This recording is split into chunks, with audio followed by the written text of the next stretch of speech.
بسم اللہ الرحمن الرحیم۔ انوار رمضان۔ رمضان المبارک کے اعمال میں سے 13واں عمل کثرت سے اللہ کا ذکر کرنا ہے۔ حضرت عمر بن خطاب رضی اللہ عنہ سے روایت ہے کہ نبی کریم صلی اللہ علیہ وسلم ارشاد فرماتے ہیں: ذاکر اللہ فی رمضان مغفور لہ وسائل اللہ فیہ لا یخیب۔ رمضان میں اللہ کا ذکر کرنے والے کی مغفرت ہوتی ہے اور اللہ تعالیٰ سے سوال کرنے والا محروم نہیں رہتا۔ طبرانی اوسط 6170۔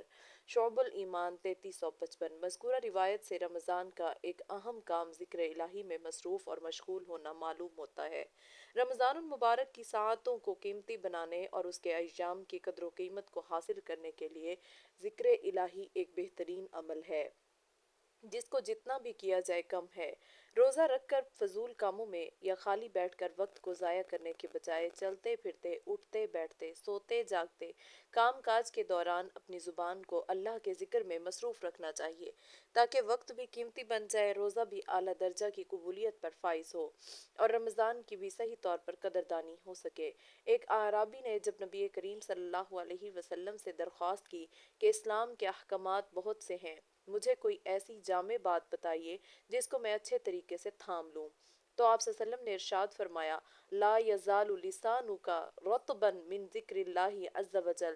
تمہاری زبان ہمیشہ اللہ تعالیٰ کے ذکر سے تر رہنی چاہیے۔ ابن ماجہ 3793۔ حضرت معاذ ابن جبل نبی کریم صلی اللہ علیہ وسلم کا یہ ارشاد نقل فرماتے ہیں: لیس یتحسر اہل الجنۃ الا علی ساعۃ مرت بہم لم یذکروا اللہ فیہا۔ اہل جنت کو کسی بات پر حسرت نہ ہوگی مگر صرف اس گھڑی پر جو ان پر اللہ کے ذکر کے بغیر گزری ہوگی۔ شعب الایمان 509۔ ذکر کے فوائد و منافع۔ قرآن و حدیث میں جس کثرت سے اللہ تعالیٰ کے ذکر کے فضائل و فوائد ذکر کیے ہیں، اتنا کسی بھی عمل کے بارے میں منقول نہیں، اور اس کی وجہ یہی ہے کہ دین کے ہر عمل کی اساس اور بنیاد اللہ کا ذکر ہی ہے، ورنہ اس کے بغیر نماز، روزہ، حج اور جہاد بھی بے معنی ہو کر رہ جاتا ہے۔ ذیل میں قرآن و حدیث سے ماخوذ ذکر الہی کے چند فضائل فوائد کو مختصراً عنوانات کی صورت میں ذکر کیا جا رہا ہے۔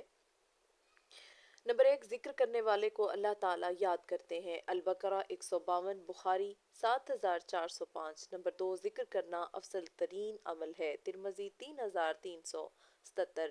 نمبر 3، ذکر کرنا اللہ تعالیٰ کا محبوب ترین عمل ہے۔ طبرانی کبیر 2093، 25، 129۔ 4، ذکر کرنا اللہ تعالیٰ کے عذاب سے نجات کا ذریعہ ہے۔ ابن ماجہ 3790۔ 5، دلوں کا حقیقی سکون اللہ کے ذکر میں ہے۔ الرعد 28۔ 6، ذکر کی بدولت جنت کے اعلیٰ درجات تک رسائی ہوتی ہے۔ الترغیب 2302۔ 7، تہجد، صدقہ اور جہاد کا بہترین بدل ذکر الہی ہے۔ شعب الایمان 505۔ 8، اللہ تعالیٰ کا ذکر دلوں کی صفائی کا بہترین ذریعہ ہے۔ الترغیب 2295۔ 9، کثرت سے ذکر کرنے والوں کے لیے سب سے افضل درجہ ہے۔ ترمذی 3376۔ 10، کھڑے بیٹھے اور لیٹے اللہ کا ذکر کرنے والے عقل مند ہیں۔ آل عمران 191۔ 11، ذکر کی برکت سے ہر عبادت کا اجر بڑھ جاتا ہے۔ مسند احمد 15614۔ 12، ذکر کرنا صدقہ سے بھی افضل ہے۔ طبرانی اوسط 5969، 7414۔ 13، پابندی سے ذکر کرنے والے سبقت کرنے والوں میں سے ہیں۔ ترمذی 3596۔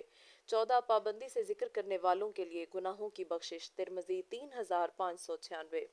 15، ذکر کرنے اور نہ کرنے والا زندہ اور مردہ کی طرح ہے۔ بخاری 6407۔ 16، ذکر کے حلقے مغفرت کا باعث ہیں۔ مسند احمد 12453۔ 17، ذکر اور حمد کرنے والوں پر اللہ تعالیٰ فخر فرماتے ہیں۔ ترمذی 3379۔ 18، اہل ذکر کی مجلس کو فرشتے گھیر لیتے ہیں، رحمت الہی ڈھانپ لیتی ہے اور ان پر سکینہ نازل ہوتا ہے۔ مسلم 2700۔ 19، ذکر الہی شیطانی وساوس سے بچنے کا بہترین ذریعہ ہے۔ شعب الایمان 536۔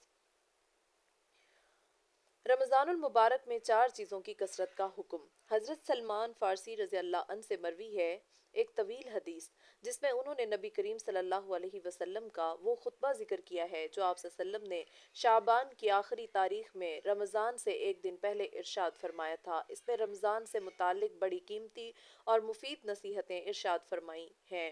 ان میں سے ایک نصیحت یہ بھی تھی، آپ صلی اللہ علیہ وسلم نے ارشاد فرمایا فَاسْتَكْثِرُوا فِيهِ مِنْ أَرْبَعِ خِصَالٍ خَصْلَتَانِ تَرْضَوْنَ بِهَا رَبَّكُمْ وَخَصْلَتَانِ لَا غِنَى لَكُمْ عَنْهُمَا فَأَمَّا الْخَصْلَتَانِ اللَّتَانِ تَرْضَوْنَ بِهَا رَبَّكُمْ فَشَهَادَةُ أَن لَّا إِلَٰهَ إِلَّا اللَّهُ وَتَسْتَغْفِرُونَهُ وَأَمَّا اللَّتَانِ لَا غِنَى لَكُمْ عَنْهُمَا فَتَسْأَلُونَ اللَّهَ الْجَنَّةَ وَتَعُوذُونَ بِهِ مِنَ النَّارِ۔ رمضان المبارک میں چار چیزوں کی کثرت رکھا کرو، جن میں سے دو چیزیں اللہ کی رضا کے لیے اور دو چیزیں ایسی ہیں کہ جن کو حاصل کیے بغیر کوئی چارہ کار نہیں۔ پہلی دو چیزیں جن سے تم اپنے رب کو راضی کرو وہ کلمہ طیبہ اور استغفار کی کثرت ہے، اور دوسری دو چیزیں جن کے بغیر کوئی چارہ کار نہیں وہ یہ ہے کہ جنت کی طلب کرو اور آگ سے پناہ مانگو۔ شعب الایمان 3336۔ اس سے معلوم ہوا کہ مدرجہ ذیل چار چیزوں کی کثرت کرنی چاہیے۔ نمبر 1 کلمہ طیبہ کی کثرت کرنا، نمبر 2 استغفار کی کثرت کرنا، نمبر 3 اللہ تعالیٰ سے جنت کا سوال کرنا، نمبر 4 جہنم سے اللہ تعالیٰ کی پناہ مانگنا۔ مذکورہ بالا چاروں چیزوں کی کثرت کے لیے مدرجہ ذیل کلمہ کی چلتے پھرتے کثرت کریں، کیونکہ چاروں چیزیں اس ایک کلمہ میں موجود ہیں۔ لا الہ الا اللہ استغفرک واسألک الجنۃ الفردوس واعوذ بک من النار۔ اللہ کے سوا کوئی معبود نہیں، یا اللہ میں تجھ سے مغفرت چاہتا ہوں، تجھ سے جنت الفردوس کا سوال کرتا ہوں اور جہنم سے تیری پناہ چاہتا ہوں۔